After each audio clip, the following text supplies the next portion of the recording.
Welcome to Tech Talk Nation, talking about the latest tech, industry news, and hot topics.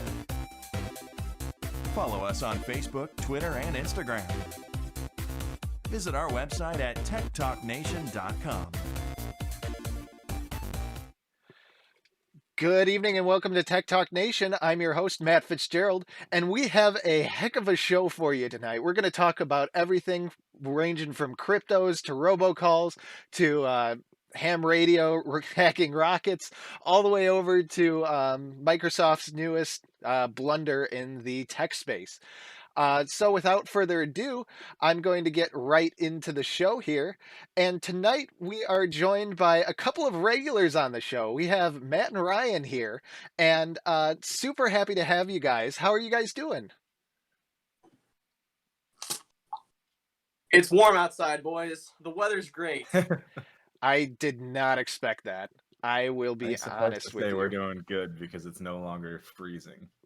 Well, yes, I love that there's not cold outside. I also love there's no snow outside. The warming weather just means we're closer and closer to summer. I'm not sure about you guys. That's my favorite time of the year. But I also like to enjoy a refreshing drink. Now, because we don't have any sponsors on the show, I'm not able to show you the brands here. But hopefully we can get some sponsors some point later on, you know, as we go through this the show. So temporarily we have some black tape here, electrical tape. Some not brand beer. Some beverage, a cold, refreshing beverage. Ah, yes. I did not expect that. That was out of left field here, but hey, happy to have. Disclaimer: everyone in this show is 21 and older. This is just a beverage, but we do not condone underage drinking. Drink responsibly, everyone. This is supposed to be a tech show. So anyway, it's 6 o'clock, so after that lead off here, Ryan, how have you been? How are you doing? I'm doing pretty good. Great. You know, the weather's warming up. It's nice, you know, before it gets too warm, but other than that, you know. Definitely. Well, without further ado, we have a wonderful show for you tonight.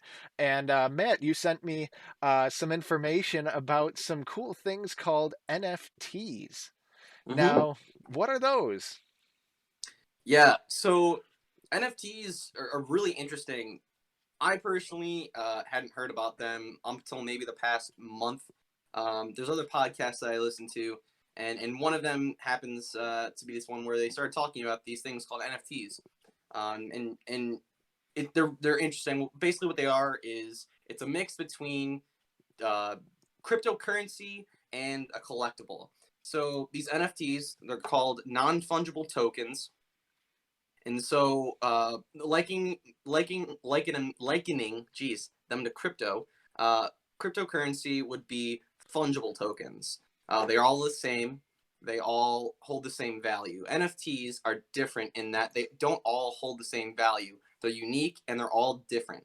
So you can have an NFT of a video of, let's say, for example, LeBron James dunking. You could also have an NFT of some sort of art form or a collectible. One example would be like there I believe in one of the articles I sent you, there's a link to these like 8-bit drawings, and they're some of the most expensive NFTs right now, going for thousands upon thousands of dollars. They're all based off of Ethereum, and there's a sort of digital wallet that goes with them. And so you're not able to copy them. You're not able to replicate them, right? They're all unique.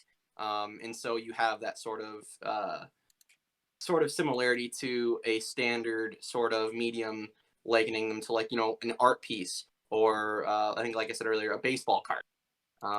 And so what we're seeing now is there's all of these different new NFTs coming out, and they're sort of, I'm not sure what you guys think about this from what you've seen, but it almost looks like they're creating a sort of an artificial bubble of sorts with these NFTs, as they're going for thousands upon thousands, some hundreds of thousands of dollars.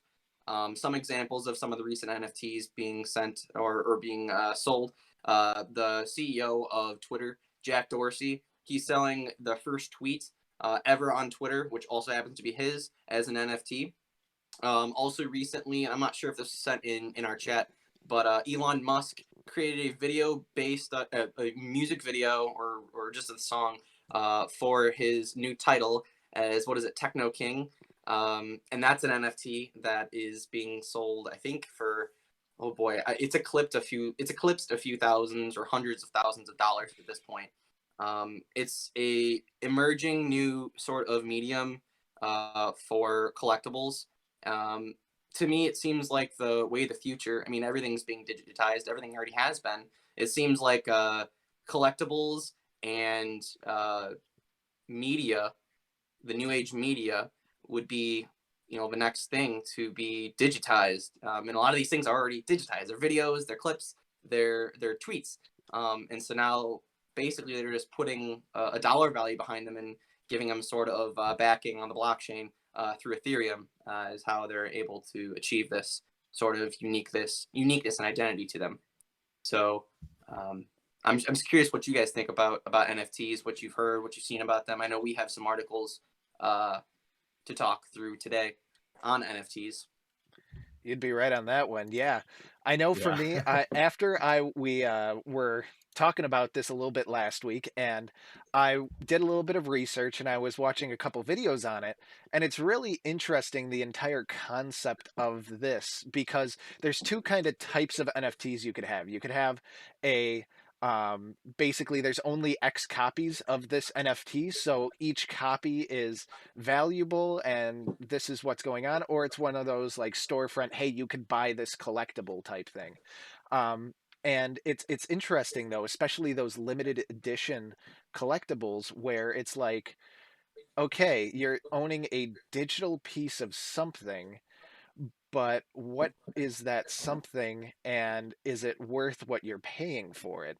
Because like you can go to the store and get a bunch of trading cards or things like that that are collectibles, but you'll have a physical thing to show for it. With NFTs, there isn't anything physical to show for it. It is all on the blockchain. It is all um, digital. And the way that people are kind of getting around this a little bit is they're actually using NFTs as a kind of certificate of ownership in a way of a physical piece of Yes. art now.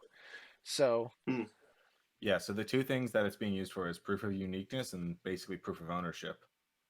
So it becomes like almost a digital way to like distribute exclusive pieces of art and things and prove that like I own this. This isn't just a picture of a picture, which is a little bit of a weird concept, but like I guess no more weird than like if you get a reprinting of the Mona Lisa. Sure. Like you can Yeah, almost I think capture the same thing, but yeah, and it's interesting too because it's it's not just art, right? It's not just digital art. It's not just a song. It's anything that can be put online or put in some sort of supported file format. yeah. And so that's how you get things like, potentially, the next superstar's first dunk or home run, or I mean, the first tweet we see here with Jack Dorsey. I think this has potential to sort of, I don't know, put some sort of collectible backing to digital services and things. It's I don't know. It's so interesting. And what the only thing I find interesting too is it seems to be taking off at the same time that the other cryptocurrencies are taking off as well. Ethereum, Dogecoin, whether or not it's a meme, as well as Bitcoin. So it's really really interesting to see this take off alongside of the I don't want to say established, but the more really is more established cryptocurrencies. Yeah, so NFTs would probably fall into like the, I guess, third level of cryptocurrencies. Like right now you have Bitcoin obviously at the top. That's the like first big mover. OG. And under that you have Ethereum. And then there's a lot of ones fighting out for third place right now. But Right. NFTs are all built off Ethereum anyway. Well, I Right. wouldn't even technically consider it a cryptocurrency per se. I'd consider it a crypto asset. So, Yeah. in a way, your this non-fungible token is, you have proof of this thing. And when I was watching a video, I believe it was by Business Insider, when I was doing research for this piece, the way non-fungible can be interpreted is basically it's one of those things where it's like if you have a $5 bill, you can exchange that for five $1 bills. But a non-fungible token is that $5 bill is unique and you can't exchange it for anything else that isn't that Yeah. specific thing. So that's that's also interesting to see too. I wonder in the future if NFTs could potentially be used for software licensing or any other way in which you transfer some sort of digital asset rather than a currency itself. I don't know if that's the use case for it as much because you could still just have your basic public key cryptography a lot for that, Right. where you just have a public key that like talks to basically a key manager that will give you access to whatever it is. I think it's really the proof of ownership and proof of uniqueness because I know it's getting used for like crypto based trading card games. I've seen a lot of weird uses for it. Like it's a crazy thing. Well, I But tell like you you, said, oh, go ahead. like you were saying, it's not exchangeable for anything. So like it's not that these things have some value. It's that like it's worth what people are going to pay for them. Right. Exactly. I mean, it's like the value of a Michael Jordan trading card. It goes for Yeah, whatever people will yeah. pay for it. It's almost like like what you were saying about like a superstar's first dunk. I think it's almost like it's like a home run baseball that gets hit out of the park, and then now you have that piece of that game. Like it can almost become like that eventually. Right. Right. I think what this will ultimately do is it's going to spark a new sort of collectible genre, Yeah. digital collectibles, and you're going to see more and more of this um, Well, down the road. this is actually a really graceful transition into this next article here about paying for things. That's for sure. So there's this article from Insider here, Business Insider, that the crypto artist Beeple, or in other words, I've let me sorry. Mike Winkleman sold a piece of crypto art for a whopping $69 million. And there's this article here on Insider from basically saying that this one NFT sold for $70 million. And basically what the article is saying is um, people are doing this because of the surge in crypto. They feel as though that they're speculating the value of this art is going to go up in the future, and just kind of a little bit of information about NFTs. Um, in a lot of cases though they really take an interesting perspective on this article because they come at it from more of a investment point of view rather than a technology point of view. So I kind of want to hear your guys' opinion on that. Gryzlo, you sent this one in, and just want to hear what's your thoughts about that. Yeah. So, and I think you hit it right on the nose too, as a sort of what was the word you used? An As a sort of investment. investment. Mhm. No, exactly. And think about it. Think about it for a second. This is based off of blockchain. It's based off of Ethereum, a cryptocurrency. What is cryptocurrency? It's a means to transact, with money, but it's also just like a stock, just like a collectible. It's an investment. That investment can grow over time. It can gain more value. It could tank in value. It's a risk and reward type thing, but it absolutely is an investment. Um, and I really do think that it's going to be this new age collectible market where you have all these different valuations for different types. You can have videos going for more, some of the art pieces maybe going for less.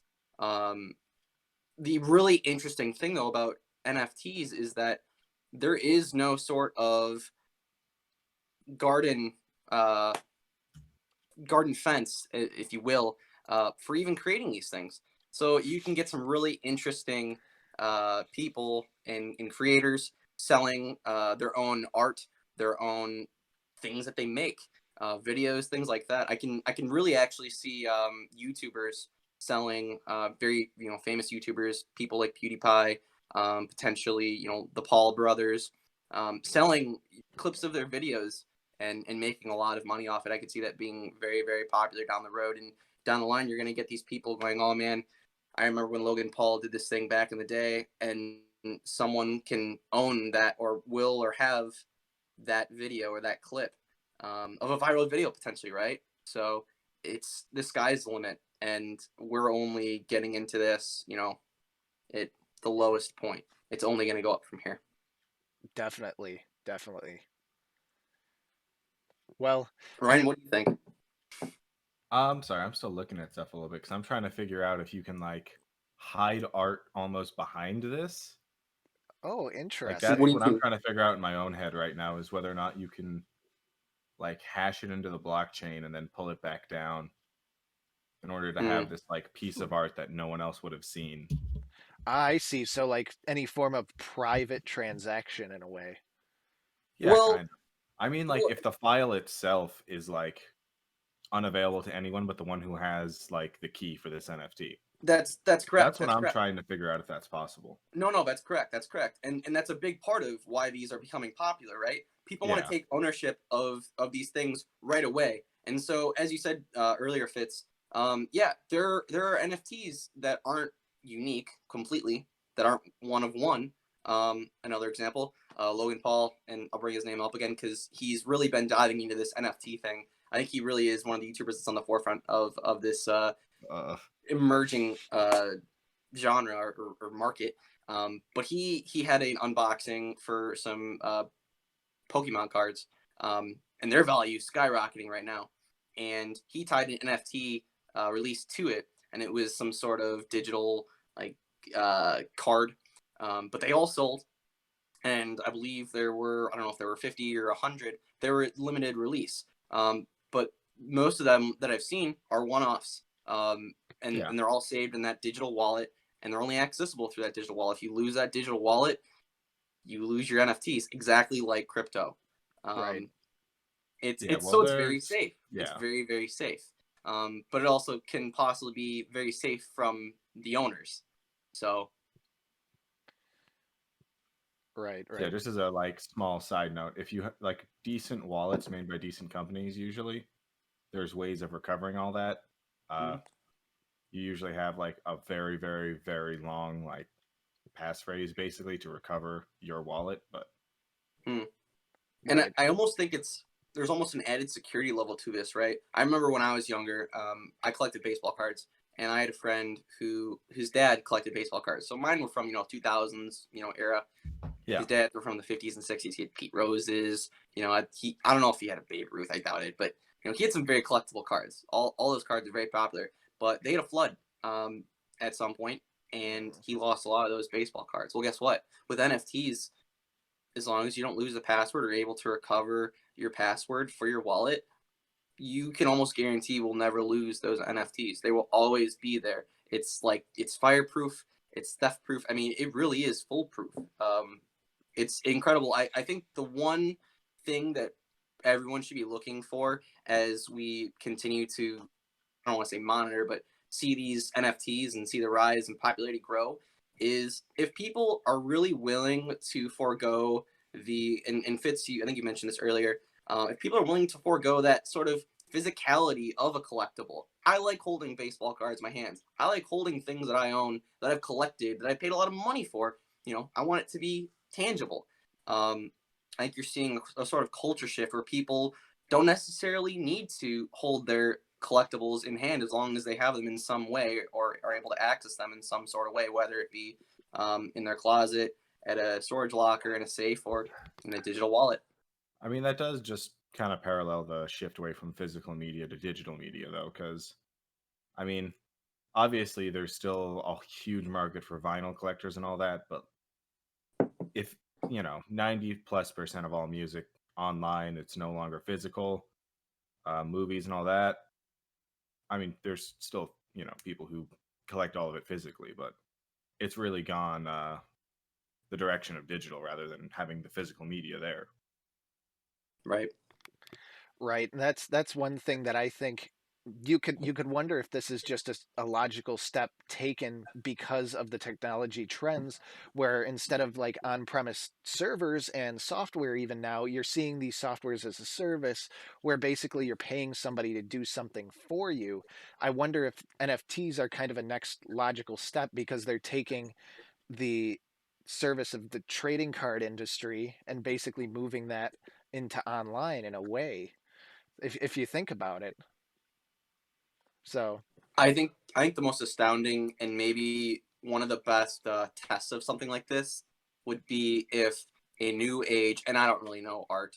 I'm not gonna lie, like I know art, but I think a big test of this would be if a current very popular artist who makes a lot of art would start selling NFTs one-offs, right? well, yeah. Very collectible. Funny you should I'd mention be that. really curious to see how these would fare, Yeah. and if they would continue to do Well, it. funny you should mention that, Back in because February, back in February, let's think about this wife next of article here. our favorite man.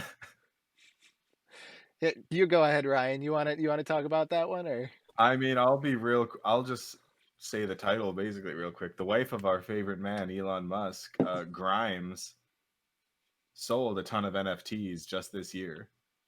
Really? Yes. Mm-hmm. Would you like to explain or maybe expand? I'm trying to find where I have what this was. Well, in the meantime, though, another great story about NFTs, and Matt, you sent this one in, and you mentioned creativity a little earlier. This is the definition of creativity in my mind. A New York City man sells a fart for $85, cashing in on the NFT craze. So basically the New York Post, they knew what they were doing 100% when they wrote this article. Um, they're spelling art and gifs about a fart, and it's Alex Ramirez Mollis said he just wanted to cash in on the craze and 1 calendar year of recorded farts uh, that he's been doing for the last year. Basically, to get this file, it currently is $183. But these individual recordings you can buy for $85 a pop. So that is a interesting way to interpret the NFT trend. That's for sure. I mean, if there's a market, sure. You know, anything goes right now. It is insert current year, 2021, and in a current world that's still in a pandemic, stuff like this is bound to happen. And I think it's also just proves though that anyone can get into NFTs, that you can make money off of NFTs. I wouldn't doubt that people will start making this like a side hustle or potentially a career of selling NFTs and making NFTs or making content to be sold as NFTs. Right. And we're already seeing it now. I mean, like most things, it's worth what people will pay for it. Exactly. And that's what I think the big thing is with, especially with The these thing with huge things. And Ryan, yeah, did you find that article? yes, I did find the thing on Perfect. Grimes. She released 10 pieces of art. It looks like they were animated videos, and each of them were for NFTs, and she sold about $6 million worth of art through them. Jeez. Wow. Because Was it I think what kind of art? looks like animated videos Were you able to or like pull high them up? quality. Probably can't due to licensing. Just FYI. We'll just leave it be then. I mean, I know that I was I think watching there's like copies on our Instagram, I think. yeah. Well, and I think this is the interesting thing too. Like, yes, you won't be able to get the original file, but as far as I know, there aren't any sort of laws or copyrights or really licensing for like re-showing. You don't own it, right? You're not gonna have the Well, you physical do own it. thing, That's the point. but it's like taking a picture of what it is. Yeah, that's the interesting thing that I'm thinking about with it is like you could be the only one with like the good resolution version of this piece of art. and like everyone else might be able to have like an HD one, but like the 4K one is like yours and yours alone. Think Right. think think about the stock photo industry. Like for any website or something that you need pictures for, you go and get a stock photo for it. Imagine the NFTs being used for that per se. You're not necessarily buying fine art, but you're buying ownership of a digital asset, like in this case, a I guess picture. that's if you want no one to use your picture ever again. Well, think about the different types of NFTs. You could have like unlimited edition ones where you can only have maybe 100 of a specific SKU of picture per se, and only 100 people are licensed to use this specific picture, which therefore Yeah. drives value, and then you can transfer that or whatever. Or one off, like I own this picture that I'm going to put on my website. So I mean, only time will tell, in my opinion, of whether this is actually going to be a craze that's going to last past a couple of years or if it's going to die and burn, which will be sad. I think it Right. definitely will. I think what will happen is obviously the market's going to shrink until it like finds its niche or niche. I forget how that word's actually pronounced, Niche, I but think. Niche. I always say niche. I've been corrected to niche several times. Neither here nor there. I think it's gonna. There's obviously gonna be this like huge expansion here at the beginning where all kinds of crazy things are going on. But I think as time goes on, it'll shrink down. It'll find what it's most useful for, and that's gonna be where it is. Right, right. I almost think the opposite. I think it's going to expand and it's going to include other types of content that weren't originally being sold Oh as yeah. NFTs. I'm I not think this is saying actually going to it's. be more I'm not saying applicable we're in and the expand. contraction phase anywhere near that yet. Yeah, what Ryan, I think Ryan's trying to say is we're going to see I'm talking like the lifetime trajectory. yeah, the spray and pray and then whatever sticks type thing. So, Okay. Okay. Yeah, I'll agree with that. yeah, we're Yeah. definitely still in the expansion phase where like, you know, more and more things we'll see what we can slap into an NFT. Yeah. right, right. Well, that's that's definitely an interesting thing we're going to have to keep an eye on and probably feature in a couple future episodes as well as we're looking to see what's changing here, how everything's developing, and hopefully we'll be able to one day say we were there when, and this will be a big new thing. Maybe we I can would sell some of the podcasts as NFTs. Yeah, there we agree. go. There we go. Oh, Hmm. that's interesting. I Hmm. like that.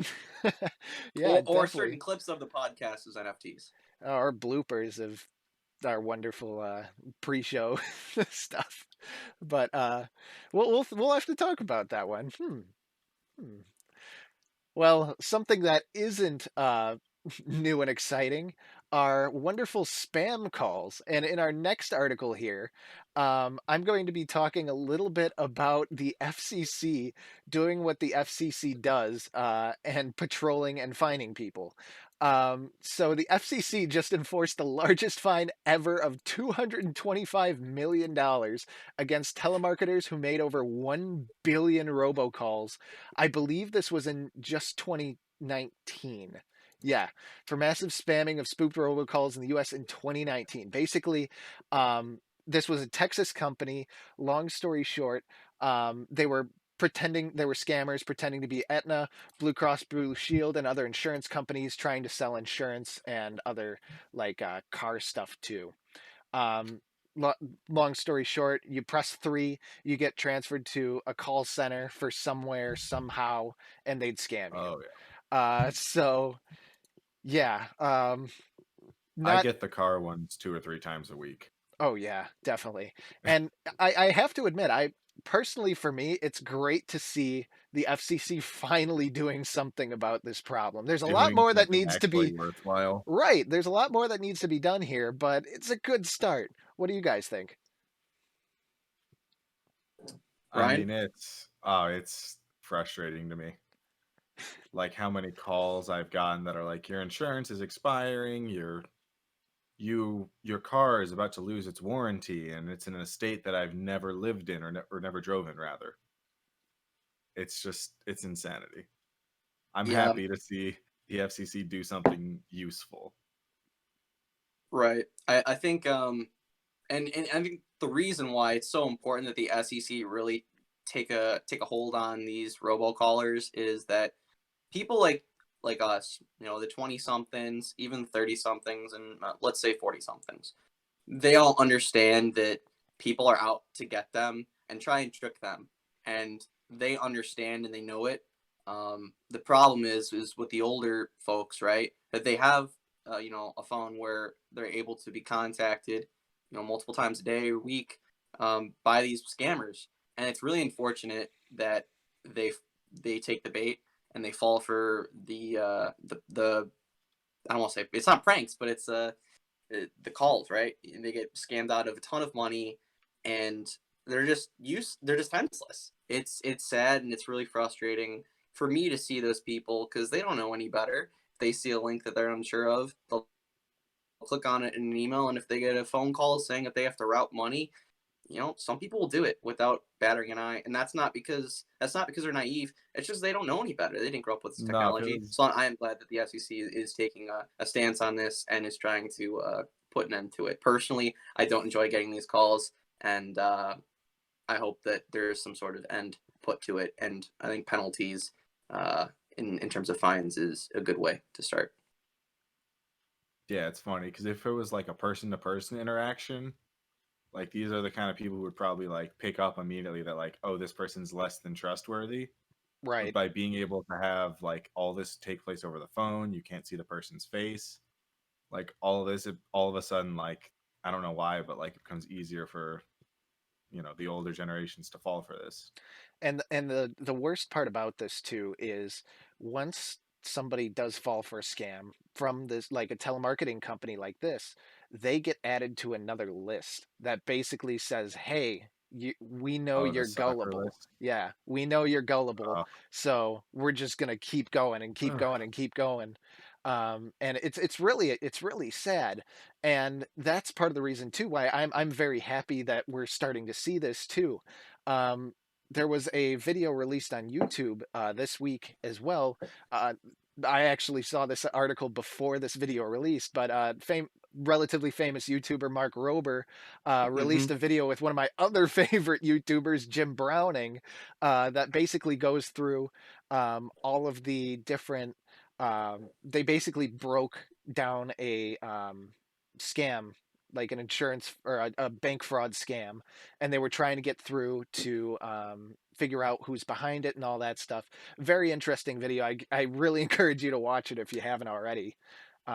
But it's crazy because this is one of the first times in my, at least in my opinion, that I've seen a steep fine handed to a telemarketing company rather than a lot of this other stuff, because a lot of these scams are overseas and they're outsourced.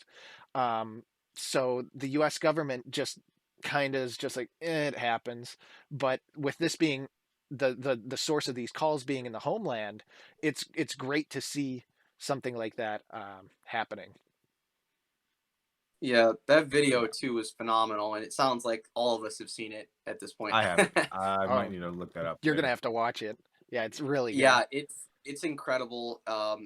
Again, it goes to show just how vulnerable people, or the older people are. And I'm not saying that as a sort of like disparaging comment, um, and not as a broad blanket statement either. It's and I Yeah. don't want to say it's fact, but these people are just more susceptible Oh to yeah, these to that. I'm of sure like all of calls. us would probably be more susceptible to someone hustling us in a game of pool. Yeah, Right. And like I'm sure they'd be able to pick up on that better than us because they probably just have more people experience because they're not like as tied to digital stuff as all of us are. yeah, and again, I think it just goes back to they didn't grow up with it. They don't have a Yeah. lot of like just time and experience with it, and that's where you see this big problem. That video is phenomenal. I suggest everyone go watch it, educate I need to yourself, take a look. and I think at the end of the video, Mark Rober does say to send the video to anyone that you think would be affected by something like this, anyone that could potentially be taken advantage of, so that you can educate them to know what to look for in a call, in an email that you get that's sort of phony and a fishy, email or call, and how to try and handle it. obviously he has his way of handling things, and he tracked people across the country all the way back to India to the call center. But yeah, educate your grandparents and maybe some of your parents about things like this if this isn't already been discussed at home. This is a great conversation to have with your parents. You're teaching something to them, or your grandparents, and you're keeping them safe. Yeah, and that goes, in my opinion, that goes even for any form of email or stuff like that. Like, Oh yeah. um, any email that looks too good to be true, it probably is, and especially with a lot Oh, of not even the that. go ahead. I was just gonna say any like thing that says like, "Hey, you need action needed." This security anything, you click out of the email, you go to the website, through your browser instead of the email. Like Exactly. that, I think is the best operating procedures. Never click the link. Go to the website directly. And Right. And I think another thing too, specifically for phone calls, if they don't leave a voicemail and they just keep spam calling you, they're not someone that you want to talk to. It's someone that's trying to scam you, take your money, or do something that you're not going to want. So if they don't leave a message, if you don't have your contact information already in your phone, don't try and reach out to them. But the Nigerian prince needs my help. And I'll be honest too, I'm victim of this, and as well as someone who's fallen victim to it, and specifically for emails. I just started a new job 2 months ago, and within the first, I don't know, 2 weeks, I had been trying to get a new laptop, and I had been corresponding with the person at Eli Lilly as well as with my own company, and I was waiting on some packages and waiting on some emails telling me about when I should be getting all of my packages. And I actually did get a phony email from UPS with a tracking number and all of this. And I'll be honest with you, I absolutely did fall for it. And my project manager had to be the one to tell me, a 23-year-old that thinks he knows everything and knows a phony email or a phony call from a non-phony email or call that it was fake. So it absolutely humbled me, and it made me more aware of how I respond to calls and messages, so that I know that I'm keeping myself safe and not endangering me. Yeah, they've gotten really good at it. yeah, and this is basically an entire department in a lot of IT companies. It's phishing. They call this phishing with a PH instead of an F. What they're Right. what Yeah. they're yeah, what they're trying to do is they're via these emails and other things, as like phone calls, emails, they're trying to social engineer you and trick you into doing something that you're not supposed to do, or giving up credentials or anything like that. Yeah. And unfortunately, due to the recent data breaches at a lot of email companies as well, people now have email lists and usernames and passwords. And I'm even seeing emails now where people are sending spam emails that say, "We know your password is this. Please send $150 in Bitcoin to prevent you from getting hacked," and scaring people into Wow. Oh, I stuff like got one that. of those. Yeah, same Wow. here. They even had my password right, which was interesting. Yeah, and that's because of Wow. those breach databases. They're able to pull out those plain text passwords from that database and then just send it to you and be like, "Hey, we know your password," even though they did at that specific moment. But if anybody's like me, at least, as soon as I see something happened at that company, I immediately go and change that password. Well, So, I just Yeah. ignored it and changed it. mhm, yeah, I It guess was on my as freaking a account. yeah, as a general PSA too, I know on iPhone, if you go into the password manager or whatever, they'll tell you if your password has been part of a data breach already, or if you have a password that's too easily guessed, and they'll suggest that you change it. And this is for all of your passwords that you save in your phone. So if you're someone who saves a lot of passwords, like myself, on their iPhone, you're able to go check that. I'm not sure what it's like on Android. I'm assuming they also have some sort of right. safeguards for that. There's I actually, imagine they have something similar. yeah, I don't use a manager though. I enter everything in by hand because I'm paranoid. Jeez. I Boy, another sort resource that's out there for this is the website Have I Been Pwned, pwned.com. That's Have a I good Been one. Pwned? And basically what that is it lets you put in an email. Don't worry, it's okay. Put in your email address, and then it'll basically show you wherever that email address appears in data breach lists. So it'll say, all right, Huh. this email was part of this data breach, and this one. So this, like, change your passwords pretty much. But yeah, that's a big thing now, and just being conscious with all of these robocalls and all the people who are just out to get you is really important as we get even into more technological advancements and stuff like this. People are trying new things, changing up the way they're trying to scam you, but they're trying. It's not necessarily the Nigerian prince anymore. It's like, hey, we have a COVID vaccine for you, and Yeah. people hand over all their personal information. So yeah, Yeah, the Nigerian prince is a classic joke, but they've gotten very good at, pretending to not be nefarious. right. right. Alrighty. Well, moving on from something a little more kind of breachish, I guess you'd say. There in this last couple weeks, there was a couple of Reddit posts that came out that said that two users were able to decipher the second stage GPS signal from the Falcon 9 rocket. So basically, they were able to receive the GPS location of the individual stage of the rocket. And this is a really cool article on rtlsdr.com.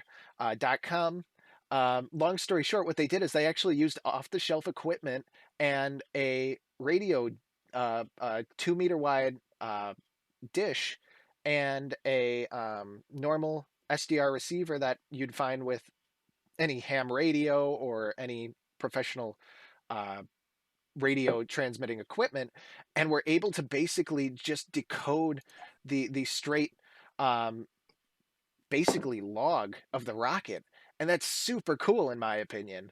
Uh, but I'm not sure what you guys think about that. What do you guys think? Ryan, you go first. Yeah. It's crazy to me. When you first put this up, I was just like stunned that it's not encrypted at all. It's just open data, and if you have the correct like machinery and whatnot, you can just pull it from the radio waves. But Right. yeah, it's definitely interesting to be able to see it. Uh, I don't know. I assume they need the telemetry to like make real time adjustments. So maybe it's a issue of latency and whatnot, and they don't want to take the time to encrypt and decrypt it every time they want to like see what's going on with the rocket. Right, because seconds in space can mean miles off. So Yeah, that's my only guess as to like why you wouldn't encrypt that, or maybe they just saw the telemetry data as just unimportant. Yeah, the first thing I think of when you say two Reddit users were able to decode the telemetry of a rocket is, how is there not security that's able to firewall or protect against outside people from getting that information? And I just think of it as sort of like a waterfall effect or a domino effect. Um, you're able to get telemetry. What other data are you able to get? At least me, if I was running a rocket company, one that's got a lot or should be getting a lot of government contracts, I'd be doing a lot of thinking and a lot of working with my team to make sure that the general public is not able to gather this information. Now, if they're supposed to publish this information, because of laws or regulations, that's one thing. But if two average Joes from I don't know, Kentucky are able to hack in and get this information, that makes me a little uneasy, especially with where SpaceX is going. Um, Mars, that it is. does make me a little nervous. yeah, and it's I mean, it's not so much a hack as much as they just pulled the signal from the air. Right, yeah. And that's part of the thing too. Like this kind of spurred a little bit of an interest for me at least. And I'm fully ham radio licensed. Like I can do all this stuff. And I was able to kind of do a little more research, and I figured out, wait a second, this is exactly similar to like how a satellite, like a weather satellite, you can receive the data off a weather satellite. So using the same technology, an SDR, which stands for software defined radio, basically what I was like, I'm like, hey, I could do this too. And basically, if you set up an antenna and an SDR, you can pull data off of almost anything in orbit given the right software and equipment, an antenna setup and all that. But like in my use case, I'm going to be starting a project soon where I actually can pull weather data directly off of the satellite, which is really cool because all that's doing is that's just broadcasting out the data, and anybody who picks it up picks it up. And that's exactly Yeah. Mm. what SpaceX is doing here. So Yeah, so like for open information where it's like not important that it gets like that it's private basically, so like weather data, I mean, I don't that's not the most important thing for other people to not get. Like that just works fine. right, I'd assume like anything that's like, a lot more important, they encrypt the signal beforehand before they, slap it on a radio wave. right. Granted, this is only the GPS and a little bit of debug commands. It looks like it says like Yeah. uh, it says the GPS location, some stuff about system slate sharer, whatever that may be, and some ephemeral stuff. But it's just interesting though because um, is that something that people should be able to receive? Is that okay? And like Gryzlo, you mentioned earlier, if you have to broadcast that because of a law or something like that, 100%. I remember reading something. I think there may be some regulation with like counter espionage or something like that where you like have to broadcast something, but it's one of those things where um, I don't know. I think it's cool either way. Somebody was Yeah. able to pick up this thing that, like, just satellites in general are cool. Like, we are able to pick up a thing transmitting signal from very, very, very far away. So, Oh yeah. I mean, well, the thing is though, like all that applies to everything you interact with on like a small daily basis, Like right, you can pick up whatever someone else's cell phone is sending all the time everywhere. It's just usually that information's encrypted, so you can't do anything with it without usually some kind of you know, the key basically for the encryption. right, right. You're just gonna have a bunch of worthless ones and zeros. So, Yeah. Right, and that's why I pose that question. Like, is this information that should be shared? And if it is, fine. But are Yeah. all of SpaceX's systems, other systems that should be encrypted or should be hidden from the public, are they safe? Um, I got to imagine that's a it big is. question that they might right, have to, go back and answer. I'd have to imagine it is. For a test flight, the fact that it's putting out its GPS, that doesn't seem like there's a whole lot you can do with that information unless you're trying to shoot it down, which I don't know. right, That's true. That's true. Yeah, it might be one of those things where, it's the only means of communication or communication protocol they have for that instance or for that test, and realistically, that information really isn't, worth much or won't lead to much if it's received or hacked or whatever word you want to use. Yeah. I just think of the risks associated with something like that, not knowing much about the background. right. Yeah, I got to assume, all the engineers at SpaceX have good enough heads on them to know what needs to be private and what can be public. Well, funny you mentioned that because this actually Oh transitions no, did I very just well. transition us? Yes, you did. Right into the next story. So, the next story, speaking about engineers with good shoulders on their head, a SpaceX engineer dark web basically was going on the dark web and doing some insider trading. Long story Beautiful. short, a we didn't even plan that. That was wonderful. James Rowland, a 33-year-old SpaceX engineer, pleaded guilty to conspiracy to commit securities fraud. Basically, long story short, he was selling profit numbers and other basically speculation on how SpaceX is doing overall to different traders on the internet. Basically, what his entire shtick was is he sold tips to people, and if the tip didn't work out, you got another tip for free. So, long story short, he is just kind of he kind of got SEC found out he sold it to a wrong person, and they were able to nab him. And How did they catch him? it just Did says they just? Did it seem like they could just trace where the tips were coming from? it. That's the thing. It says the SEC's attention to the dark web comes as law enforcement agencies more broadly have cracked down on illicit activity there. Uh, what is it? Uh, they're talking about like how basically they're in like investigators and stuff like that are taking the internet down from the inside. Like they're becoming moderators on things and doing stuff like that, and then kind of being a double agent in a way. Um, so it's it's interesting though because I'm not sure exactly how they found this out. And this article from Wired doesn't go into too much technical detail on that. It's more so the overview of what kind of happened here. Hmm. So I'm not sure what you guys think about that. I mean, you probably shouldn't do insider trading. Definitely not on the dark web. No. Let's no. Let's make that an absolute. You shouldn't do insider trading. Yes, you shouldn't do insider trading. That was meant sarcastically as a Yes. as a word of wisdom and a tad bit of dry humor. But yes, we are not financial advisors. The obligatory post that we have to say like every Yeah. episode now. Um, but yeah, don't insider trade.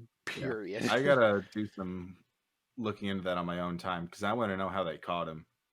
Because I Right. wonder if it's not similar. I don't know if you guys remember the Silk Road. Hmm.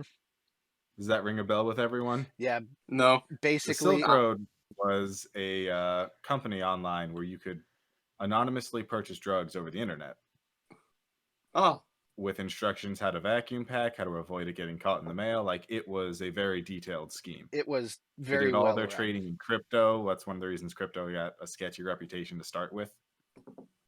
But anyway, the point is the guy who was running it, I forget his actual name, but I know his screen name's the Dread Pirate Roberts. Hmm. Uh, like they were trying for years to figure out who ran this site, who did this, and they eventually caught him, I guess, because they found one of the moderators on the site's public username matched some guy asking for like code help way back in the day, and they managed to like put two and two together and figure out, oh, that's the guy.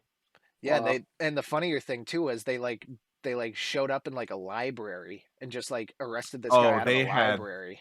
they got like no, it's way different than that. Well, yeah, they did arrest him out of that library, but they had like 10 agents around him to like get his passwords basically for things. And Wow. like so they had like 5 or 6 agents around him start a fight, distract him so they could get a keylogger onto his computer so they could have the passwords to get access to the website itself. Hmm. That whole thing Wow. is a crazy story. Wow. I'm sure there's got to be a documentary on it somewhere. Oh yeah, I'm sure one just came out. There was a whole move for him to get pardoned as well. Ah, Well, there's already one for GameStop on Hulu. That The quick? GameStop stock. really? Huh. That's Mm-hmm. not done. Yeah, that's not GameStop done touched yet. 200 yesterday. Y'all think it's going to the moon? We'll see. I mean, it's interesting. That's Bet for an sure. AMC. Someone texted me the other day, or I think it was like Thursday, and they're like, "You buying AMC?" I was like, "No, I won't lose No. money." Listen. It's, I'm I not make in a long-term financially bets. hard position, but I also am not, to risk it. But I'm Yeah. also not in the position to just throw money at risky assets. I mean, I throw long-term bets on risky assets, never short-term because I don't want to pay the I forget what the tax is. It's like almost 50% for like anything that you don't hold for a whole year. Right. But yeah. Cool. Yeah, Wall Street Bets is a crazy place, though. I will That say is that. for sure. I think it's already been proven this year, It's as insane. of January, that Wall Street Bets is a crazy place. They have their own language almost. Yes. Yeah. For like how to go about everything. Like you have tendies, you have spy puts and calls, you have the gay bear is what they call it. It's insane. Right. And Yup. But anyway, you know what else is that's a whole other thing. another crazy place? Twitter. Twitter is another very crazy place. And Another beautiful transition. I forget which one of you guys sent in this article, but basically Twitter is confirming it's testing an undo tweet feature, but it could be limited to professional tweeters. And Right. basically this article goes into a bunch of detail about, all right, it's like somebody found a subscription page for like a Twitter subscription or something along the lines of that. And Matt, I think you sent this one in. What were your Yep. thoughts on that? I think it's about damn time. You know, I don't really use Twitter, to be honest with you. But it's about damn time. Twitter needs some sort of undo function, specifically because in the way that Twitter has grown since its founding, it's all reactionary. You're limited to a certain amount of characters, so you got to get out what you're saying in that 160 characters or whatever it is. And I think as a result of that, people get caught up in what they're saying and not really realizing what they're saying. They don't really take a mental check on themselves. It's either an angry tweet or right after something happens. It's reactionary. Twitter is absolutely a reactionary platform, and so to give users the ability to, from what I saw, and you might be able to play the video on the article, it's like a GIF or something, but it shows the actual the function where it has a loading bar, but instead of counting up, it counts down. Yeah, there it is. All right, let me pull up this tweet here. Yeah, so this is an example of exactly what you'd be seeing. Okay. Yep. So you have a certain amount of time to undo that tweet, right? So it really does give you a pause and a second to really think about what you're saying. I can only imagine if this was applied to a certain previous or past president, if that feature would have been utilized more, and if that could have fanned the flames on that past president's use of that social media platform. Do people not just proofread? Well, I mean, again, like I said, I think it's very useful for this specific platform. Let's take a look for a second on the platforms, right? Social media. You've got Snapchat where you take a picture and you send it, right?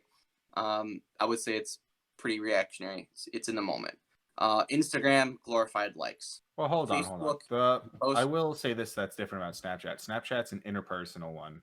Sure. Than like everyone gets a public view of what you're putting out. Sure. Which I think gives it a very different feel than like Twitter and Instagram, which toxic. Yeah, but that's where I'm exactly going with this, right? Instagram, the glorified likes. It's it's a public as you kind of just said, and then Twitter. Well, I guess Facebook, but I use Facebook. I'm always lambasted by my family about using Facebook, specifically by my younger brothers, both in college and high school. I don't think they got you bent over a barrel with your data. They give me a lot of flack for it, but then you get to Twitter, and like I said, Twitter is absolutely a reactionary type platform, and it goes out quick. It's meant for short, quick announcements, messages, all of the sort, right? Having a sort of undo feature or a feature that you're able to use that would be like, hey, are you sure you want to put this out there? And you see this loading bar go to count down to 0 or the end, and then it disappears and goes. I wish it was a standard feature. However, how it's being billed is it's a subscription feature, right? So only for power users. Oh, I assumed it'd be a checkmark feature. Now Yeah, that's the thing. In this article, it says an app subscription for paid features like undo tweet. Twitter said if the feature would be Oh, Twitter hasn't said if the feature would be limited to paying customers yet. It's possible it's not far along in the development, um, and it's interesting to see if this is actually going to be a thing, because then it's also going to bring to light, all right, are people going to be willing to pay Twitter to have these features enabled on an account, and yeah. how will that affect the climate of Twitter in general? well, this isn't quite. I don't want to say it's news, but it's not quite new. Twitter did put out sort of poll to users, asking them if they would be open to paying for certain features, and this is absolutely a result of that survey. And they absolutely have a base that will be willing to pay for certain features that not everyone has access to. Right, right. I don't know. Yeah. Twitter's toxic. I think the reason they don't have an edit button is because it's such a reply based site. All of a sudden, it changes the context in which everyone else's replies work to the original tweet. I don't believe this is an edit button per se, more or less a No, it's sanity not. check It's a before you don't tweet post. this. Hmm. Right. It's a don't tweet this. I'm saying that's probably why they haven't gone the full step of making an edit button. Right, It's because it is a very reply based site. exactly. They really need to have that. I don't know a I single think it's a. social media I platform don't that know. doesn't I have think it that, that doesn't has some work sort of because text Twitter is so send, short right? and reply based. I agree with Ryan on this one. The point of Twitter is to be brief and concise in what you post. And in a way, that's the benefit of their platform. That you can get in some heated Twitter argument with somebody and just have a thread of 45 different replies underneath something, and that'll be what they're thinking at that moment. It's not a a I I Yeah. I I And don't with want the to say use of an edit filtered. button, you can contextualize everything Exactly. that happens, It's which it's not going to be a changes like the filtered view. spirit of it. Hmm. Yeah. I the Which is only I think reason that that's why I they think have I'm undo instead of or they have undo and delete, no edit. the only reason that I think I'm taking a different view on this from you guys is only because, as not a power user, but just as a everyday Joe on Twitter, um, just as you would proofread an email, or make sure you want to write the right email before you send it to a coworker, or like a text. God, I wish there was an undo send button for a text. I can't tell you how many spell check errors I would have, that I have on a typical daily basis for texting. If I had that button, that feature in iMessage right now, or even GroupMe or whatever, that would be phenomenal. I I have see one. this as a sort of like, I mistyped or whatever, and I can go back and I can fix it, not as a revision of what I said, or a clarification of what I had posted. And that's the purpose of this tool in a way. It's basically to be like, hey, oh, I made a typo, or oh, I may want to rephrase this a little bit. Um, but I still see Ryan's point too, where it's like you what's the point of having either editing or any form of capability at that point, because it dulls the impact of the tweet per se. Like if somebody tweets when their favorite team wins, they're like, oh my gosh, my team won, with like a billion typos and 40 exclamation points. I feel like that captures the emotion of that tweet a lot better than somebody being like, congratulations on this team for winning. You know what I mean?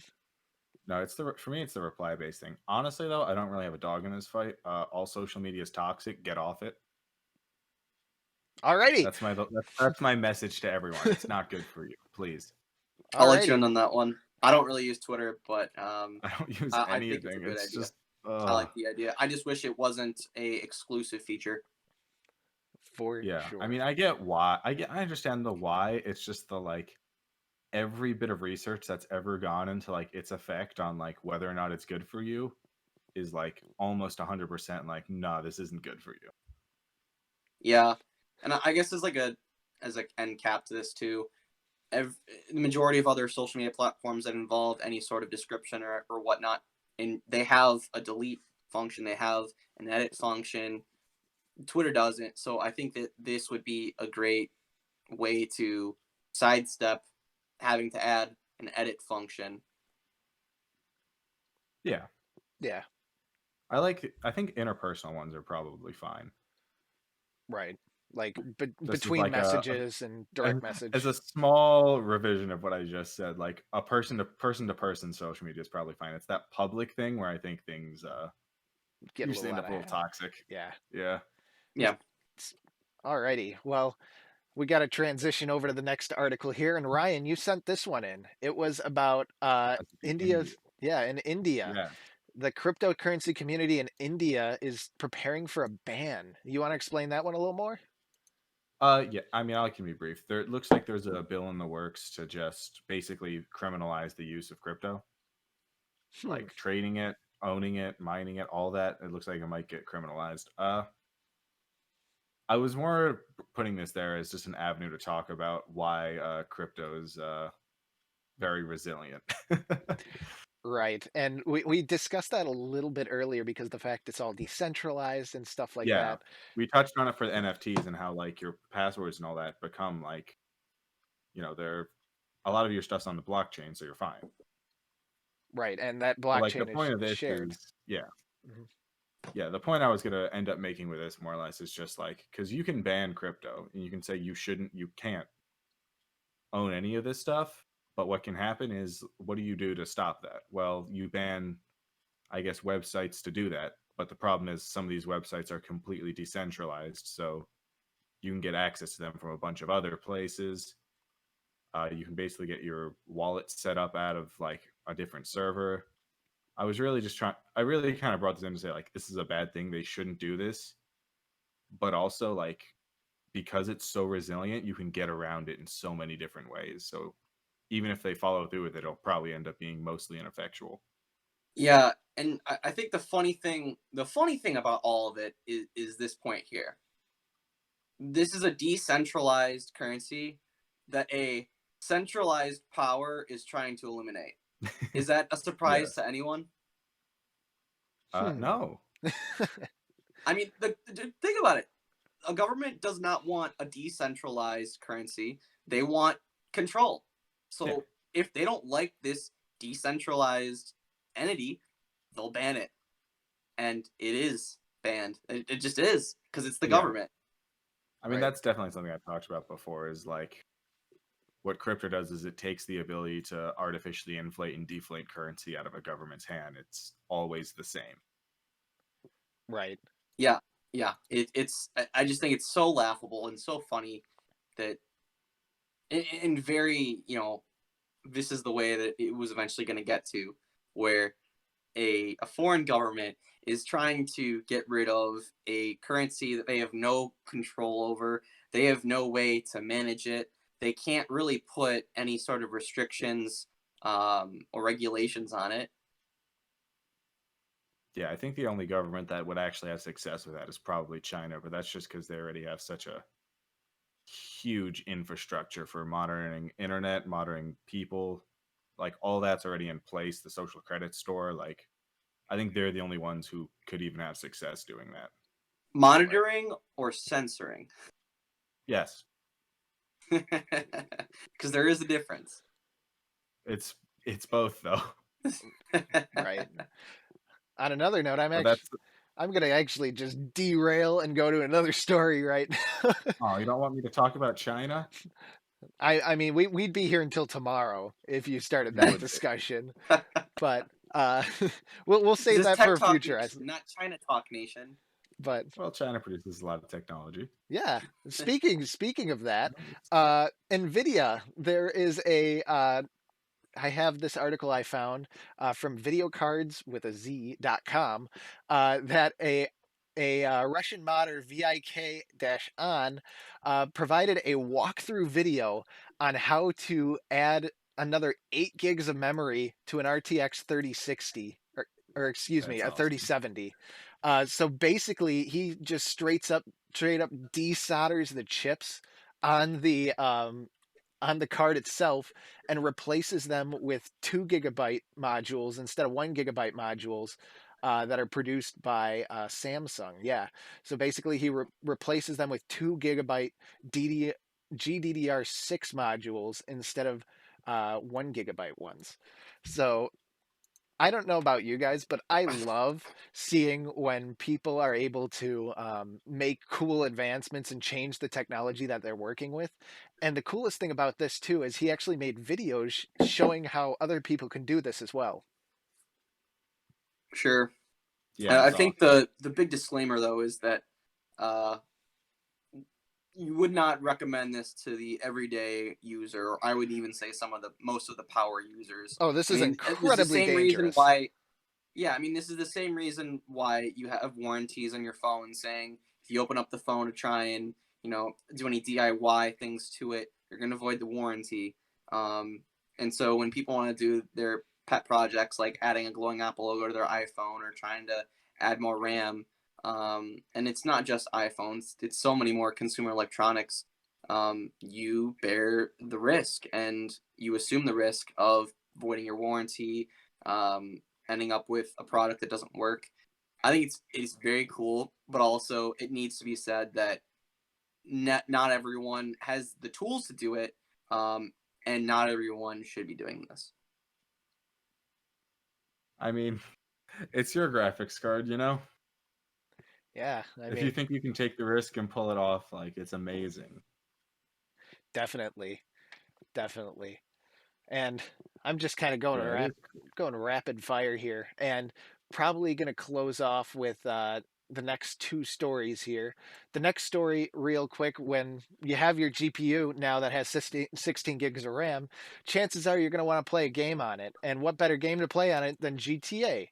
But Grand Theft Auto has a problem for a lot of people that play it. Grand Theft Auto Online takes forever to load into the world, load into Los Santos there.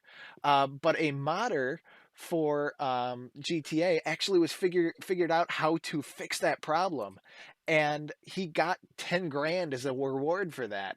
And basically, Rockstar gave them 10 gave the user T0ST $10,000 for basically figuring out the issue with the load times. So they told Rockstar what the issue was, and they fixed it.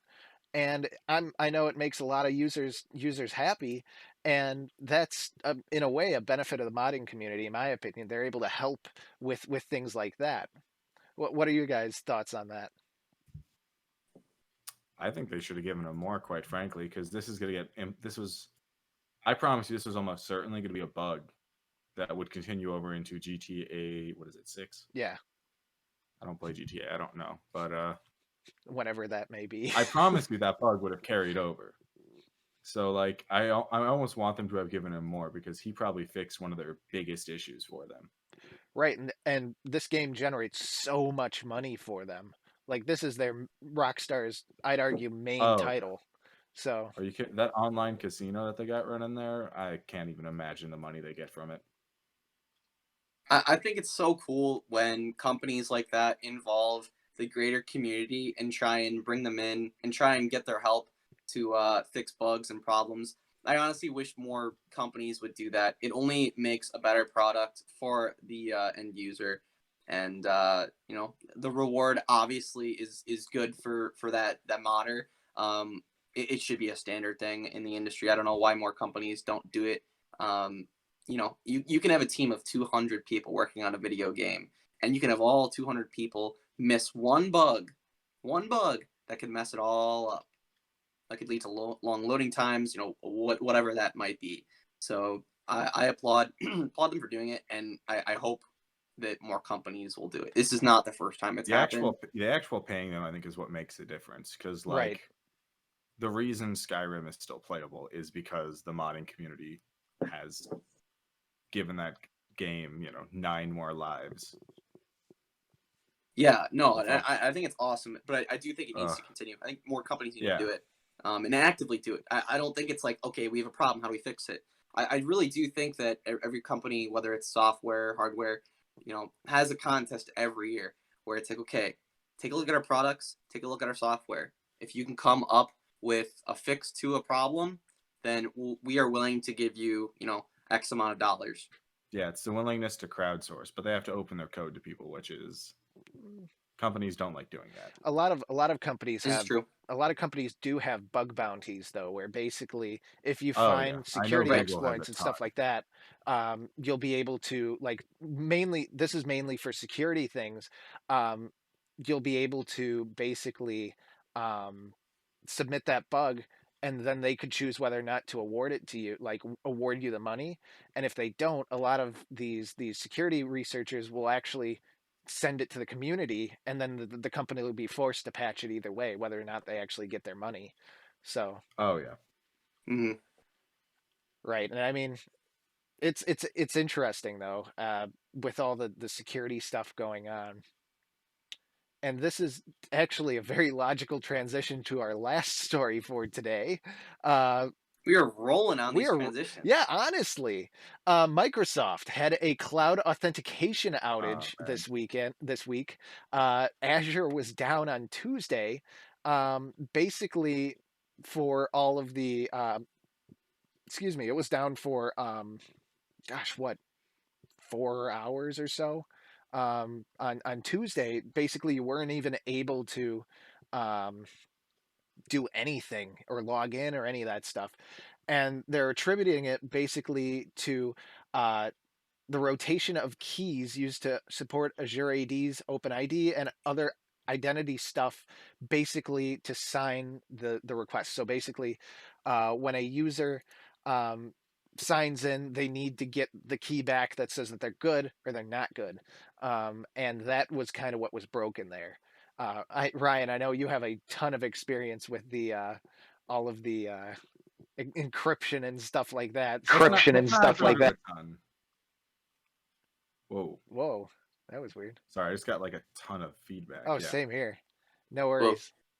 I don't want to call it a ton, but like I understand enough. Yeah. Yeah, what is it again?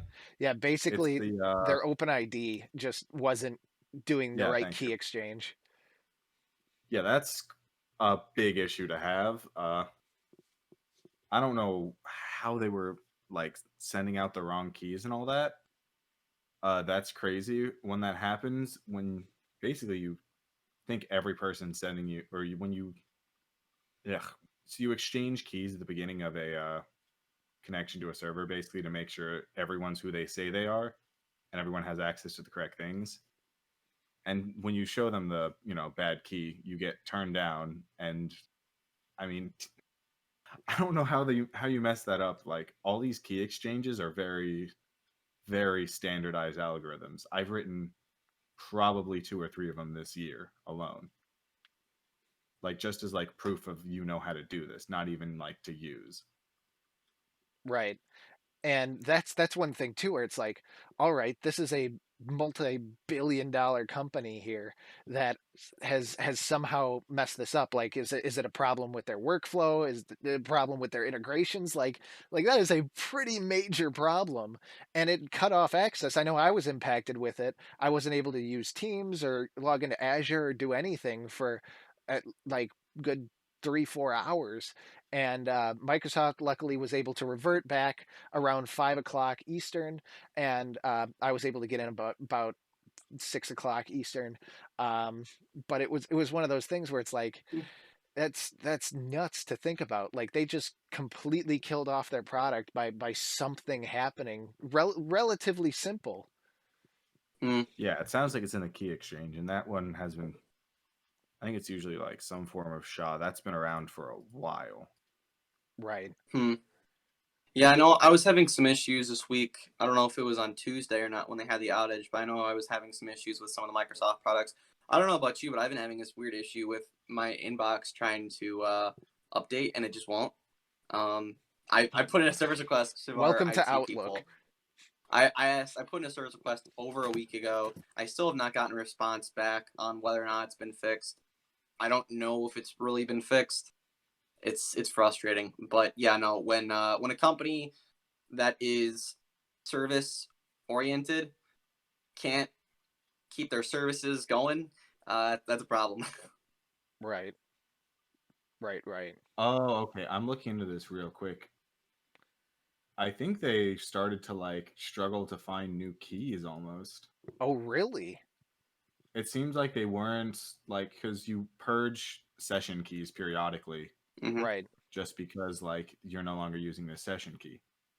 And All marked as retain for a really long time, it seems like. oh, okay. So basically, to kind of just bring that uh, to little more context here. Whenever you log into something, you get a session key, and that session key is unique for the entirety of that session. However long you're logged in, you're identified by the specific key, and you can run out of those at one point. It's highly unlikely, but we're also talking about a company as big as Microsoft, so that is a problem, and it's one of those things where now will they have to change that standard to be able to get more keys. So who knows? I don't think it was new keys. It was they were marking keys to retain, it looks like. Oh, okay. They made Mm. a move over to something new that changed the metadata so that Ooh. So it was a okay. shift. So It when was a they made shift their to shift a. over, they Mm, took it looks like they took the keys out of the system. Hmm. So it looked like everything was signing with the old keys, not the new ones. Oh, mm. okay. So it was just poor transition on Microsoft's part to their new Yeah. protocol. It was like get pushed too soon. Or get pulled too soon rather. Right. Huh. Stopped using tokens assertions that were signed with a removed key. Hmm. Huh. The more you know. Well, Interesting. anyway, I'm sure that Yeah. gives us some stuff to think about as we're going into the next week here. We still had a couple articles to talk about. We'll probably bump those over to next week so we can talk about those guys as well, because this has been a very long episode for tonight so far. But definitely want to thank Matt and Ryan for coming on tonight. Thank you guys so much for your input as always. We're going to be back sometime next week for another episode. And this is always a pleasure to have you guys on, and thank you all for tuning in to listen to Tech Talk Nation, and have a great week. Thank you guys. Thank you for listening to Tech Talk Nation. Tune in next week for more discussion on the latest in tech.